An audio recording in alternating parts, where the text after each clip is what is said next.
মুসা আলাইহিস সালাম তো একটু বললাম না ফিজিক্যালি খুব স্ট্রং ছিলেন, থাকে না বডি বিল্ডার, সামনে গিয়ে কথা বলে সরো পানি দিতে দাও, তখন মানুষ একটু মূল্যায়ন করে না। তো মুসা আলাইহিস সালাম এভাবে পানি নিয়ে দিলেন এবং বাছুরদেরকে পানি পান করালেন, করিয়ে গাছের নিচে এসে বসে আছেন।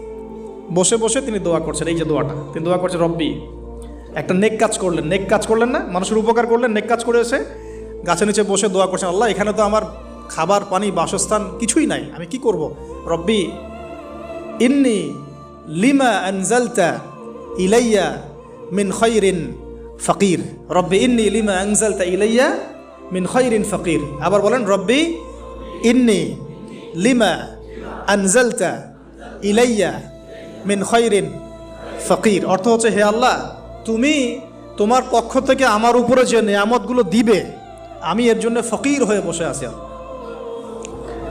অর্থ বুঝে পড়বেন ভাই, নামাজ রোজা